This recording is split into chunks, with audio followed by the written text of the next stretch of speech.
একদিকে যেমন বাড়ছে তাপমাত্রার পারদ, তেমনই বাড়ছে রাজনৈতিক উত্তাপ। আগামী 25শে মে ঘাটাল লোকসভা কেন্দ্রের নির্বাচন। লোকসভা ভোটের দিন যত এগিয়ে আসছে, প্রচারে ঝাঁপাচ্ছে বিভিন্ন রাজনৈতিক প্রার্থী। আজ পিংলার 7 নম্বর গোবর্ধনপুর এলাকায় দলীয় কর্মী ও সমর্থকদের নিয়ে জনসংযোগে নামলেন ঘাটাল লোকসভার বাম প্রার্থী তপন গাঙ্গুলি। তিনি আমাদের একান্ত সাক্ষাৎকারে কি বললেন শুনুন।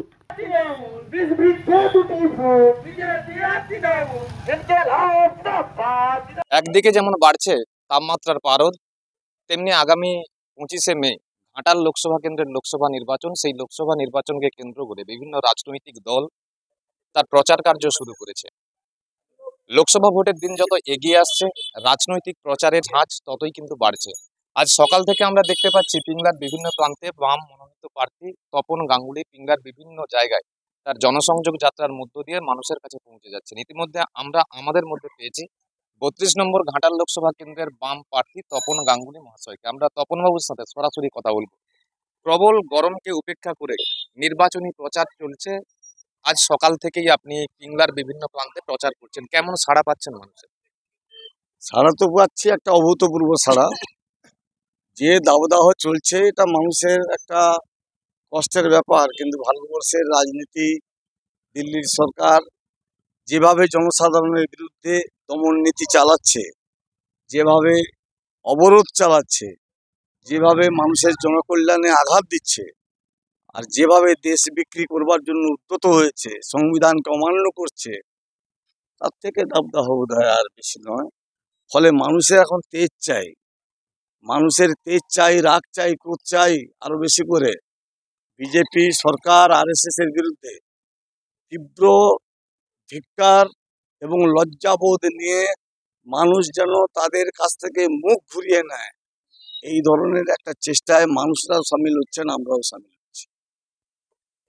শাসক দল তৃণমূল কংগ্রেসের বিরুদ্ধে অনেক জায়গায় সন্ত্রাসের অভিযোগ আছে।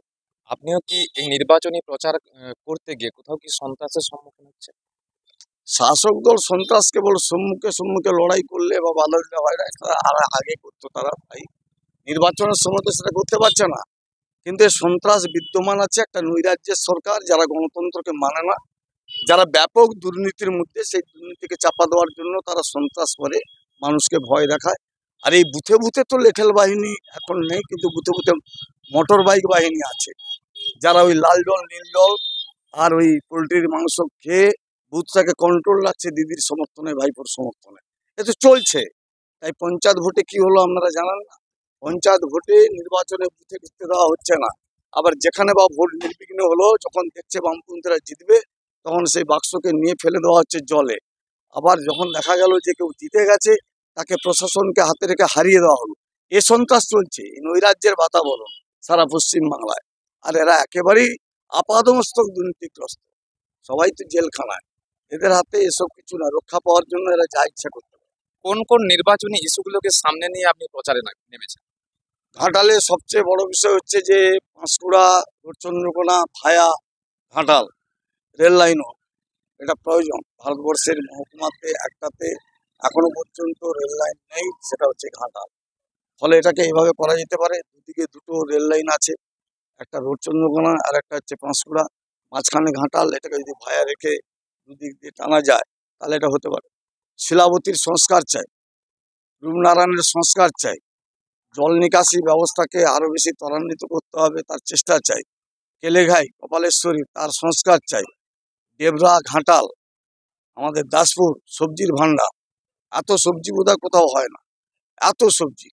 সেই সবজি তার সংরক্ষণের জন্য ব্যবস্থা করতে হবে। পাঁশকুড়ার সবজি, এত সবজি হয়, তাকে সংরক্ষণ করতে হবে। ফুল চাষ হচ্ছে, ফুল থাকতে নির্যাস নিয়ে সুগন্ধি দ্রব্য তৈরি করার ব্যবস্থা করতে হবে। সবং, পিংলা, ডেবরা, এখানে মাদুর শিল্পের অর্থনীতির উন্নয়ন করতে হবে, মাদুর শিল্পের প্রশিক্ষণ কেন্দ্র গড়ে তুলতে হবে। বহুবিধ কাজ আছে। ভারতবর্ষের আইনসভা সর্বোচ্চ আইনসভা, এখানে দেশের কূটনৈতিক সম্পর্ক তৈরি হয়। এখানে জনগণের স্বার্থে আইন হবে না আমাদের দেশে শিল্পপতিদের স্বার্থে আইন হবে, সেটা হচ্ছে বড় ব্যাপার। এটা তো দিন সংস্কার কিংবা একটা ত্রিপল দেওয়ার বিষয় নয়, আর একটা আবাস যোজনায় বাড়ি এই গ্রামে কোথায় হবে, তা কিন্তু এমপিদের কাজ নয়।